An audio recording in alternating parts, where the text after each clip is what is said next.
নবী অভিশাপ করেন, যারা সুদ খায় তাদের উপরে অভিশাপ, যারা সুদ দেয় তাদের উপরে অভিশাপ, যারা সুদের অঙ্ক কষে তাদের উপরে অভিশাপ, যারা সুদের উপরে সাক্ষী থাকে তাদের উপরে অভিশাপ। অকালহুম সাওয়া, তিনি বলেন সবাই সমান। বলেও কোনোদিন আপনি মনে করবেন না ইসলামী ব্যাংকে চাকরি করা যায়। এই দেশে কোনো ইসলামী ব্যাংক হিসেবে রাসূলের পদ্ধতিতে কোনো ব্যাংকিং ব্যবস্থা নেই। সবারই সম্পর্ক আছে বাংলাদেশ ব্যাংকের সাথে। অতএব কে 100% নিখুঁত ভাবে ব্যবসা করছে এই কথা বলতে পারে না। আরো অবাক কথা যে আমি 5 লক্ষ টাকা 10 লক্ষ টাকা রেখেছি ব্যাংকে, প্রতি মাসে আমাকে 1 লক্ষতে 1000 করে টাকা দেয়। ব্যবসা কি এত নিরাপদে হয়? ব্যবসা মানে হলো আমি সাপাহার বাজারে তরি তরকারি কিনলাম, ট্রাক ভর্তি করে নিয়ে গেলাম রাজশাহীতে বিক্রি করব বলে, রাস্তায় গাড়িটা অ্যাক্সিডেন্ট হলো, সবজি নষ্ট হয়ে গেল, তার নাম ব্যবসা। কিনেছিলাম 10,000-এ হলো 10,500, তার নাম ব্যবসা। কিনেছিলাম 20,000-এ হয়ে গেল 15,000, তার নাম ব্যবসা। আরে নিরাপদে প্রতি মাসে আমার জন্য 10 লক্ষতে 10,000, 10 লক্ষতে 10,000, 10 লক্ষ। ধর্ম পাগল হয়ে গেছে। धर्म राजशाही चांपाइनबाबगंज हवाई लड्डू दोनों हाथ में लड्डू है, जो चाहे उसको खा ले, जो चाहे उसको छोड़ दे। भूल हिसाब व्यवसाय तो निरापद होते पारे ना। অতএব এই দেশের মাটিতে ব্যাংকিং ব্যবস্থায় চাকরি করে পয়সা উপার্জন বৈধ হবে এ কথা অসম্ভব। এ দেশে এমন কোন এনজিও নেই যে এনজিওতে চাকরি করে সেই পয়সা দিয়ে চাউল কিনে ভাত খেয়ে ইবাদত কবুল হতে পারে। ভুল হিসাব। হুজুর যা বলেছেন তা ভুল বলেছেন। এই দেশে যে সন্দেহযুক্ত ব্যবসা আছে সেই সন্দেহযুক্ত ব্যবসা ছেড়ে দিয়ে জীবিকা নির্বাহ করতে হবে। বেশি দিন বেঁচে বেশি পয়সা অবৈধভাবে উপার্জন করার চেষ্টা করিয়েন না, যেহেতু এক সময় যেতেই হবে পৃথিবী ছেড়ে। কাজে এত কিছু হিসাব করা ঠিক হবে না। এই ছেলে, আচ্ছা তোমার আব্বার কথা বলি, তোমাকে বাদ দিলাম, তোমার বাপ বেশি কষ্ট পাবে তো সেই জন্য। তো এখন তো সব জমি কিয়ার হয়ে গেছে। চাঁপাইনবাবগঞ্জে দিয়ারে জমি তো কিয়ার ছিল না, তো ধান জমি মেপে ধান বোনা হতো, জমি মেপে ধান কাটা হতো। তো এখন তোমার বাপ ফাঁড়ি দিচ্ছে, ফাঁড়ি বুঝো ফাঁড়ি, তো সামনে একটা ধানের থোপ পড়েছে, এটা তোমার বাপ কোন দিকে করবে? তোমার বাপ কোন দিকে করেছে জিজ্ঞাসা করি। মানে জাহান্নাম চলে গেছে, তাহাজ্জুদ দিয়ে হবে না। বাপ একটা বুদ্ধি করো, আল্লাহ কিভাবে কি করেছে এখন তো হিসাব দিতে পারবো না। তো যাক 10,000, 20,000, 50,000 টাকা জামিয়া সালাফে বাইতুল্লাহ জামে মসজিদে দিয়ে দিল। আল্লাহ তুমি বাঁচা। পথ সহজ একটা হতে পারে, নিরুপায় এই পথটা অবলম্বন করা যেতে পারে। 10-এর পয়সা ক্ষমা হওয়ার কোনো পথ নেই, আর একজনের হক ক্ষমা হওয়ার কোনো পথ এভাবে নেই। তার কাছে ক্ষমা নিতে হবে, ধান ফেরত দিতে হবে, না হলে একটা পথ অবলম্বন করলে হতে পারে পথ আল্লাহ আলাম। সম্মানিত দিনী ভাই বোন, যত পথ আছে সুদের সব পথ বন্ধ। আব্দুল্লাহ ইবনে হানজালা গাসিল রাদিয়াল্লাহু তাআলা আনহু বলেন, রাসূল সাল্লাল্লাহু আলাইহি সাল্লাম বলেছেন, দিরহাম রিবা ইয়াকুলু রাজুলু ইয়ালাম আসাদ মিন সিদ্দাত ওয়া সালাসিনা জিনিয়া। কেউ যদি জেনে শুনে 1 টাকা সুদ খায়, 36 বার জেনা করে যত পাপ হবে, 1 টাকা সুদ খেলে তার চেয়ে বেশি পাপ হবে। সম্মানিত দিনী ভাই বোন, পাপের চেয়ে বড় আছে, তবে ভাষা এত কঠিন নেই। পাপের চেয়ে বড় আছে, তবে ভাষা এর চেয়ে কঠিন নেই। এই ছেলে, ওই যে তোমার পাশ থেকে, ওই যে আপনার পাশ থেকে লোকটা বা ছেলেটা উঠে চলে যাচ্ছে, আপনি নিষেধ করেন না? আমি তো বেশি ক্লান্ত, আমি তো এখান থেকে বের হয়ে লক্ষ্মীপুর যাব, নোয়াখালী প্রতিষ্ঠানে উঠব। আমি তো এসেছি সাতক্ষীরা থেকে এসে প্রতিষ্ঠানে থেকেছি, কাজ করেছি। তারপরে জোহর পরে ফতোয়া বোর্ডে বসেছি। আপনাদের মাসিক আল ইতেসামের ফতোয়া বোর্ড হয় প্রতি মাসে। আপনাদের একটা অতীব গুরুত্বপূর্ণ পত্রিকা আছে, মাসিক আল ইতেসাম পত্রিকা। সম্মানিত দিনী ভাই বোন, সবকিছু হারিয়ে গেলে মাসিকা লিতেশাম পত্রিকা হারায় না যেন। আমার জীবনে বড় স্বাদ, আমি এদেশের মাটিতে উন্নত মানের প্রতিষ্ঠান গড়বই গড়ব। সেটাই জামিয়া সালাফিয়া ডাঙ্গিপাড়া পবা রাজশাহী, সেটাই জামিয়া সালাফিয়া রূপগঞ্জ নারায়ণগঞ্জ ঢাকা, সেটাই জামিয়া সালাফিয়া 6 মাইল বাবুগঞ্জ বরিশাল, সেটাই জামিয়া সালাফিয়া তেঘরা বিরল দিনাজপুর, আরও অন্যান্য ডিস্ট্রিক্টে ভাবছি। আমার মনে বড় স্বাদ, আমি এদেশের মাটিতে উন্নত মানের প্রতিষ্ঠান গড়বই গড়ব ইনশাআল্লাহ। আমার কাছে টাকা পয়সা থাক আর না থাক, আমার কাছে টাকা নাই এ কথাও সত্য, এখানে প্রতিষ্ঠান গড়বে এ কথাও সত্য, ইনশাআল্লাহ গড়বেই গড়বে। জামিয়া সালাফিয়া ডাঙ্গিপাড়া পবা রাজশাহীর বাইতুল হাম জামে মসজিদে এখন পর্যন্ত খরচ হয়েছে প্রায় 10 কোটি টাকা। তা আমি তো 10 টাকারও মালিক নই। 90% জমির উপরে মসজিদ, প্রায় 20 বিঘে জমির উপরে এই প্রতিষ্ঠান।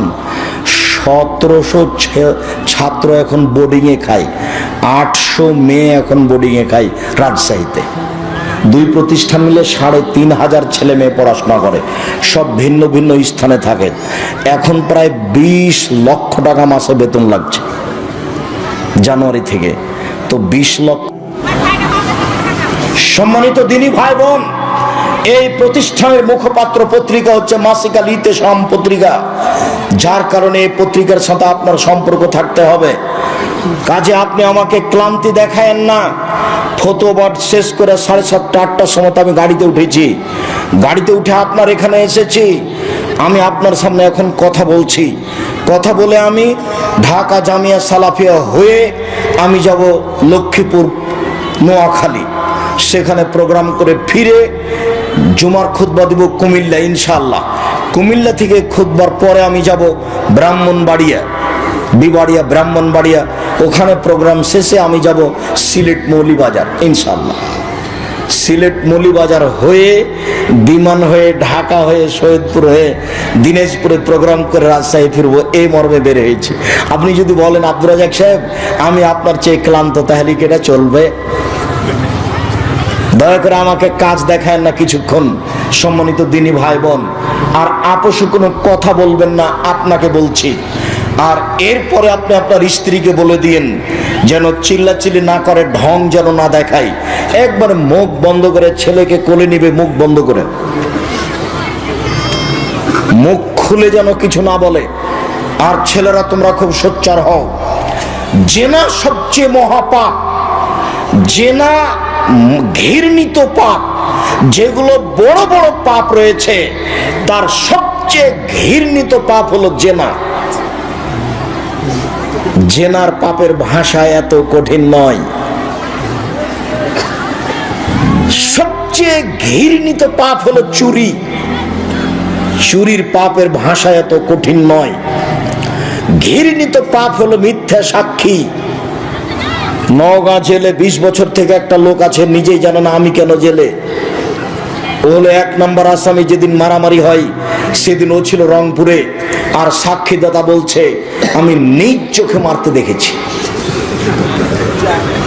অথচ যাকে মারতে দেখেছি বলছে সেদিন ওই গ্রামে ছিল না।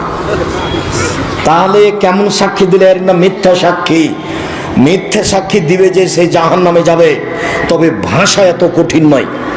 পাপের জগতে সবচেয়ে বড় পাপ হলো শিরক, তবে ভাষা এত কঠিন নয়। পাপের জগতে দ্বিতীয় মহাপাপ হলো বাপ মায়ের অবাধ্য চলা, তবে ভাষা এত কঠিন নয়। অবাক ভাষা, অবাক হতে হয়। রাসূল সাল্লাল্লাহু আলাইহি ওয়াসাল্লাম বলছেন, কে যদি জেনে শুনে 1 টাকা সুদ খায়, 36 বার জেনা করে যত পাপ হবে, 1 টাকা সুদ খেলে তার চেয়ে বেশি পাপ হবে, তার নাম সুদ। রাসূল সাল্লাল্লাহু আলাইহি সাল্লাম বলেন, আর রিবা সাবুনা জুজান, আয়েশা রাদিয়াল্লাহু আনহা উম্মাহু, সুদের পাপের 17টি ভাগ রয়েছে। তার ছোট ভাগ হলো মার সাথে জেনা করলে যেমন পাপ হয়। ইন্না লিল্লাহি ওয়া ইন্না ইলাইহি রাজিউন। সুদের পাপ ছোট থেকে বড়, বড় থেকে ছোট। তার সবচেয়ে ছোট ভাগ হলো মার সাথে জেনা করলে যেমন পাপ হয়। বলেন তো কেমন ভাষা? এরকম ভাষা অন্য কোনো পাপের সাথে জড়িত নয়। এই হচ্ছে সুদের পাপ। আপনি আমার দিকে চেয়ে থাকবেন এক খেলে। আমি একটা লম্বা হাদিস অনুবাদ করছি, আর কোনো ছেলে যেন আপনার পাশ থেকে না উঠে, কোনো মহিলা যেন আপোষে কথা না বলে। অল্পক্ষণে আমি কিছু অংশ অনুবাদ করে কিছু অংশ বলে শেষ করব। শুধু অনুবাদ করলে ঘন্টা যাবত লেগে যাবে। আমি এই সুদের অংশ দেখানোর জন্য একটা হাদিস অনুবাদ করছি, আপনি এক খেলে আমার দিকে চেয়ে থাকবেন। শামর ইবনে জুনদুব রাদিয়াল্লাহু তাআলা আনহু বলেন, রাসূল সাল্লাল্লাহু আলাইহি সাল্লাম ফজরের সালাত আদায় করে আমাদের মুখামুখি হয়ে জিজ্ঞাসা করতেন, হালরা মিনকুম আল-লাইলাতা রুয়াত, সঙ্গী সাথী তোমরা কেউ স্বপ্নে কিছু দেখেছো? ফাইন রাহাতুন কাসাহা, কেউ যদি কোনো কিছু স্বপ্নে দেখতো তাহলে আল্লাহ রাসূলের সামনে বলে দিত। আল্লাহ রাসূল তখন তার তাবির করে দিতেন, তোমার স্বপ্নের ফল হলো এই, তোমার স্বপ্নের ফল হলো এই, তোমার স্বপ্নের ফল হলো এই। একদা ফজরের সালাতের পরে আল্লাহর নবী আমাদেরকে বলছেন, তোমরা কি গত রাত্রে কোনো স্বপ্নে কিছু দেখেছো? বললেন লা, আমরা বললাম জি না, আমরা স্বপ্নে কিছু দেখিনি। তখন আল্লাহ রাসূল নিজে বলছেন, শোনো, ইন্নী রাআইতুল লাইলাতা রাজুলাইনি, আমি গত রাতে দুইটা লোককে স্বপ্নে দেখলাম। ফাতায়ানি, তারা দুইজন আমার কাছে আসলো। ফা খাজা বিয়াদাইয়া, তারা আমার দুই হাতকে ধরলো, ধরে বাইতুল মুকাদ্দাসের দিকে টেনে নিয়ে যেতে লাগলো। তারা আমার দুই হাত ধরে টেনে নিয়ে যাচ্ছে। যেতে যেতে আমি একটা লোকের পাশে চলে আসলাম। দেখি লোকটা বসে আছে, আর তার পাশে একটা লোক দাঁড়িয়ে আছে। তার হাতে আছে একটা লোহার লাঠি, বাঁকা লাঠি, ফেদ খোলে পিসিদকে, বাঁকা লোহা লাঠি। তার লোহার লাঠি তার মুখের ডান দিকে ঢুকিয়ে দিচ্ছে, ঢুকিয়ে চিরে ফেড়ে পিছন দিকে নিয়ে যাচ্ছে। আবার লাঠিটা বের করে মুখের বাম দিকে লাগিয়ে দিচ্ছে, বাম দিককে চিরে ফেলে পিছন দিকে নিয়ে যাচ্ছে। আবার লাঠিটা বের করে ডান দিকে লাগাচ্ছে। লাঠিটা আনতে না আনতে দেখে ডান দিক ঠিক হয়ে গেছে, আবার চিরে ফেলছে, আবার বাম দিকে লাগাচ্ছে। বারবার এই দৃশ্য। আমি বললাম, মা হাজা, এ কি দৃশ্য? তারা দুজন বললেন, ইনতালেক, চলতে থাকেন। ফান তালাক না, আমি কিছু না বলে আমরা চলতে থাকলাম। চলতে চলতে চলে আসলাম, দেখি একটা লোক চিত হয়ে শুয়ে আছে, আর একটা লোক পাশে দাঁড়িয়ে আছে, তার হাতে একটা পাথর আছে। ইয়াসদাকু বিরাসাহু, এই পাথর দিয়ে মারছে তার মাথার উপরে। মাথায় লেগে মাথা একবারে ভেঙে চৌচির হয়ে যাচ্ছে, পাথরটা ছিটকে চলে যাচ্ছে। লোকটি পাথরটা আনতে যাচ্ছে, এইখানে আসতে না আসতে দেখে মাথাটা ঠিক হয়ে গেছে। ফাদার আসহ কামাকানা, মাথা যেমন ছিল তেমন হয়ে গেছে। যতবারে মারে দাদা দাহাল হাজারো, পাথরটা ছিটকে চলে যায়। ফান্তালাকে এলাই হেলিয়া খোঁজাহু, ও আবার পাথর আনতে চাই, দেখে মাথা ঠিক হয়ে গেছে। দৃশ্য দেখে আমি বললাম, মা হাজা, একই দৃশ্য। কালা, তারা দুজন বলেন, ইনতালেক, চলতে থাকেন। ফান তালাক না, কিছু না বলে চলতে থাকলাম। চলতে চলতে ফা আতাইনা আলা নাকবিল মিসরি তান্নুরে, একটা গর্তের পাশে চলে আসলাম। দেখি গর্তটা চুলার মতো, তন্দুরি রুটি সিদ্ধ করার জন্য যে চুলা থাকে সেই চুলা। ফা আলা হুসাইকুন ওয়াসফালাও আসে, তার উপর হচ্ছে সংকীর্ণ, ভিতর হচ্ছে প্রশস্ত। উপর হচ্ছে সংকীর্ণ, ভিতর হচ্ছে প্রশস্ত। তাতাওয়াক্কাদু ফিহিন নার, তার ভিতরে আগুন ধাঁধা ধাঁধা করে জ্বলছে। ফাইজা ইরতাফাত ইরতাফাউ, যখন আগুন জোরে জ্বলে উঠছে তখন ভিতরে যা আছে সব উপরে চলে যাচ্ছে, মনে হচ্ছে বের হয়ে পড়ে যাবে। ফাইজা খামেদাত রাজাউ ফিহা, আগুন যখন একটু কমে যাচ্ছে সব নিচের দিকে চলে যাচ্ছে। ফিহারে জ্বলন নেশান, ওরা দেখি সেখানে নারী পুরুষ উলঙ্গ অবস্থায় জমা ধরে আছে। আর যখন আগুন জোরে জ্বলে উঠছে, নারী পুরুষ একসাথে হয়ে উলঙ্গ অবস্থায় ধাঁধা ধাঁধা ধাঁধা করে উপরে চলে যাচ্ছে। আবার যখন আগুন কমে যাচ্ছে আবার নিচের দিকে চলে যাচ্ছে। আমি বললাম, মা আচ্ছা, এই কি দৃশ্য? ছি ছি ছি ছি ছি ছি, জিবরাইল, এই কি কথা? আরে এই কি কথা? পুরুষ নারী কেন উলঙ্গ হয়ে একসাথে জমা ধরে আছে? তারা কেন আগুনে এভাবে জ্বলছে? ঘটনা কি? তখন তারা দুজন বললেন, ইনতালেক, চলতে থাকেন। ফান তালাক না, কিছু না বলে চলতে থাকলাম। চলতে চলতে দেখি একটা রক্তের নদী। নদীতে পানি নেই, শুধু রক্ত রক্ত। দেখি রক্তের নদীর পাশে একটা লোক রয়েছে আর ভিতরে একটা লোক আছে। যতবার লোকটা রক্তের নদী থেকে উঠার চেষ্টা করছে ততবার তার মুখের উপরে পাথর মেরে তাকে রক্তের নদীর ভিতরে করে দিচ্ছে। দৃশ্য দেখে আমি বললাম, মা হাজা, জিবরাইল, একই দৃশ্য, ব্যাপারটা কি? লোকটাকে এইভাবে মেরে রক্তের নদীর মাঝামাঝিতে করা হচ্ছে কেন? নদীতে কেন পানি নাই, শুধু রক্ত রক্ত? ঘটনা কি? তারা দুইজন বললেন, ইনতালেক, চলতে থাকেন। ফান তালাক না, কিছু না বলে চলতে থাকলাম। ফাতাইনা আলা রাউজাতিন খাজরা, চলে আসলাম একটা সবুজ বাগানে, বিশাল বাগান, ঝকঝকে টকটকে আছে সবুজ বাগান। ফিহা সাজারাতুন নাজিমা, দেখি তাতে একটা বিশাল বড় গাছ। অফি আসলি সাজারে সাইখন, দেখি গাছের পাশে একটা বৃদ্ধ মানুষ বসে আছেন। অমহু আওলাদুন নাসের, দেখি বৃদ্ধ মানুষের সামনে কতগুলি বাচ্চা ছেলে ছোটাছুটি দৌড়াদৌড়ি করছে। রাজুলুন কারিবুন মিনাশ সাজারে, গাছ থেকে একটা দূরে একটা লোক ইউকুদুন নারা, দেখি লোহার লাঠি নিয়ে আগুনকে উত্তেজিত করছে। ফাসায়দা বিয়া সাজারা, তারা দুজন আমাকে গাছের উপর দিকে নিয়ে চলে গেল। ওয়াদখানের দাঁড়ান, নিগে একটা ঘরে ঢুকিয়ে দিল। মারাই তো হাসানা কাত্ত, আমার জীবনে এত সুন্দর টকটকে ঝকঝকে ঘর জীবনে কোনোদিন দেখিনি। সেই ঘরের ভিতরে দেখি যুবক যুবতী বৃদ্ধ ছেলে মেয়ে সব ভর্তি। ফাখরাজানি মিনহা, তারা দুজন আমাকে সেই ঘর থেকে বের করে নিল, আরো উপরে নিয়ে চলে গেল, আরো উপরে নিয়ে গিয়ে একটা ঘরে ঢুকিয়ে দিল।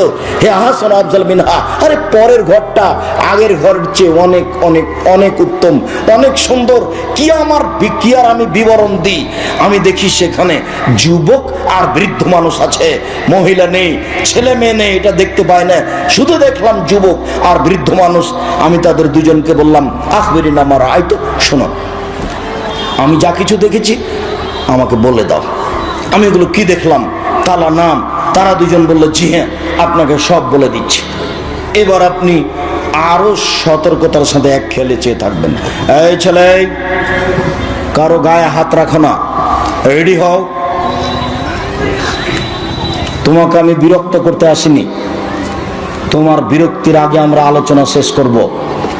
যেহেতু এখন সব দৃশ্যগুলি যেগুলো তিনি দেখলেন তার বিবরণ দেওয়া হবে। এক খেয়ালে চেয়ে তখন হাদিস বুখারী, সন্দেহের কিছু নেই।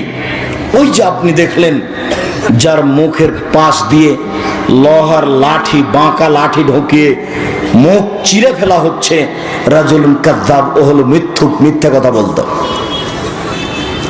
আজকে দোকানে বসে কটা মিথ্যা কথা বলেছেন?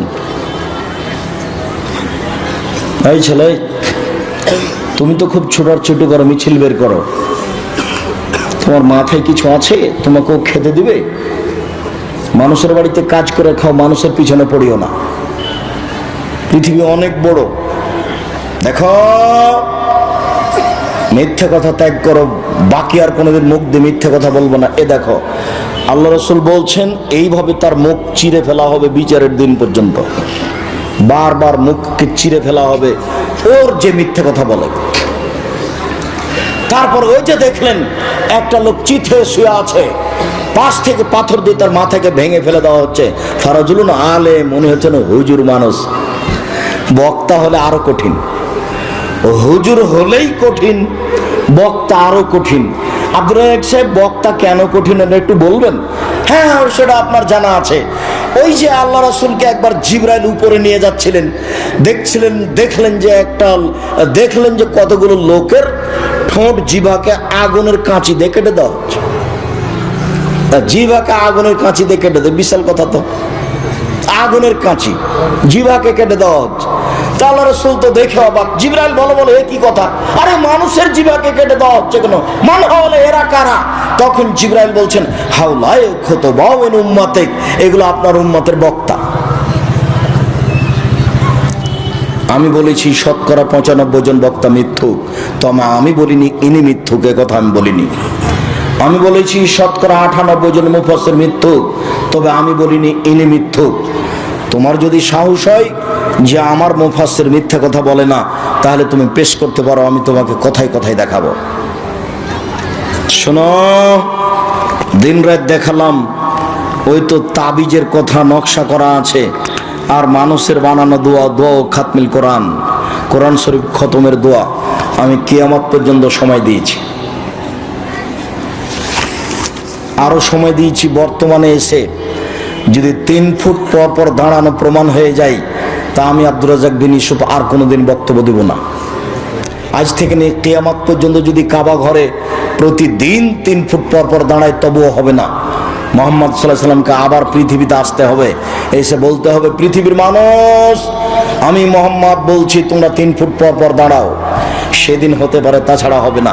যেহেতু মুহাম্মদ সাল্লাল্লাহু আলাইহি সাল্লাম কিয়ামত পর্যন্ত আর কোনোদিন আসবেন না, এই সিদ্ধান্তের কোনোদিন পরিবর্তনও হবে না। মসজিদে মরে যাওয়া ভালো। মাঠে মরার চেয়ে কোথায় মরবো? মসজিদেই মরি। আরে শুলিও হয়নি, ফাঁসিও হয়নি। ইংরেজ সরকার আলেম ওলামাকে ধরে ফাঁসি দিত, আর ছেলে মেয়েকে বাড়ি থেকে বের করে দিয়ে বাড়িতে আগুন লাগিয়ে দিত। এটা হলো ইংরেজদের সিদ্ধান্ত। লোকটাকে কি করেছে? মৌলানা সাহেবকে ধরে কি করেছে? ফাঁসি দিয়ে দিয়েছে। আর স্ত্রী ছেলে মেয়েকে কি করেছে? বাড়ি থেকে বের করে দিয়েছে। তারপর বাড়িটাকে কি করেছে? আগুন দিয়ে জ্বালিয়ে দিয়েছে। তো ওই বেশি মাজলুম না আপনি?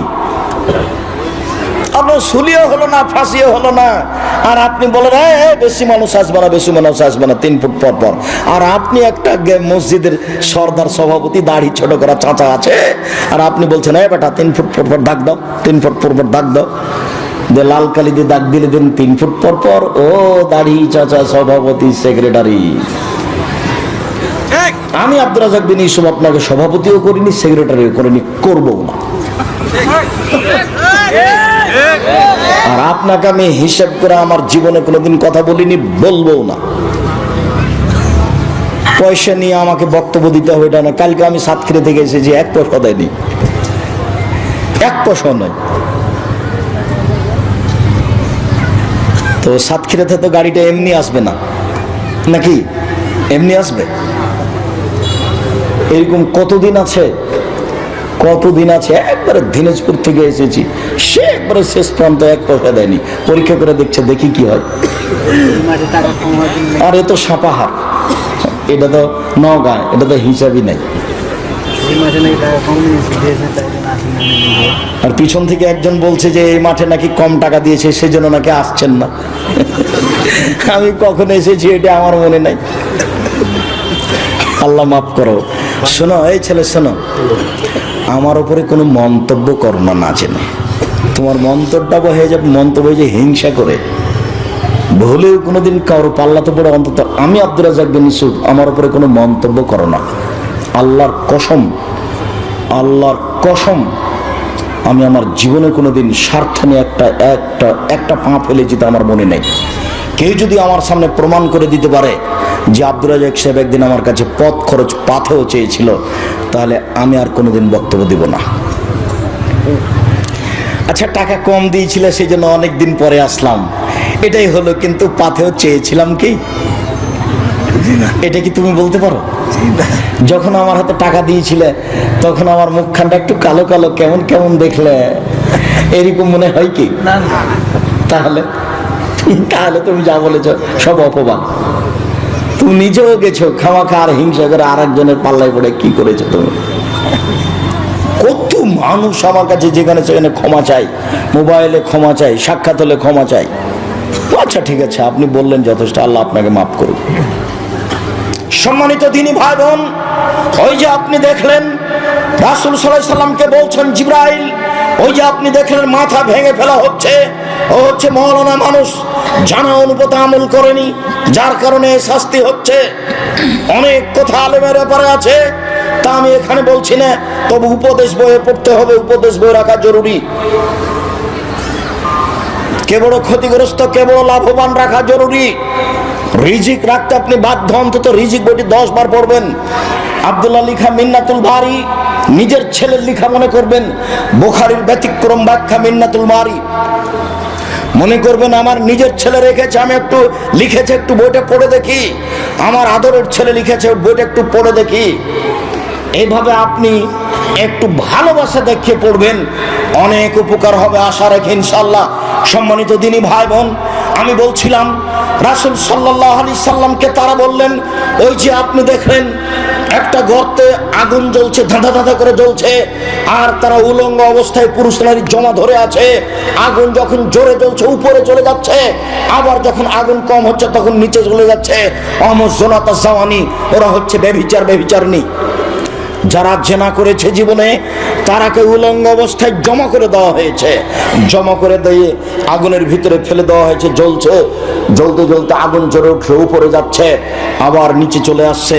রাসূল সাল্লাল্লাহু আলাইহি ওয়াসাল্লাম অন্য এক বর্ণনায় বলেছেন যে আমাকে জিবরাইল এবং মিকাইল নিয়ে গেল, দেখি হঠাৎ করে অনেক মানুষ আসাদ ইন্তেফাখান ফুলে ফেপে বিশাল বিশাল আকৃতি হয়ে আছে, 30-40 হাত উঁচু উঁচু লাশ পড়ে আছে, এত গন্ধ, মনে হচ্ছে গ্রামের টয়লেট, মনে হচ্ছে গণশৌচাগার, মনে হচ্ছে গ্রামের টয়লেট, মনে হচ্ছে গণশৌচাগার, গন্ধে টিকা যায় না।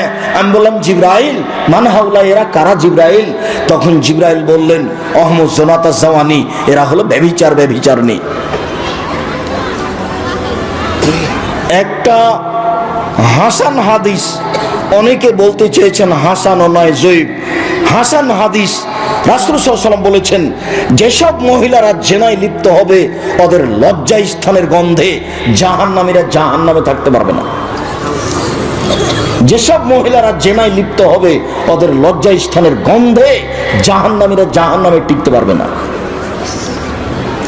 জিবরাইল একই কথা, আর এত ফুলে ফেপে কে তারা, এত কেন মোটা মোটা?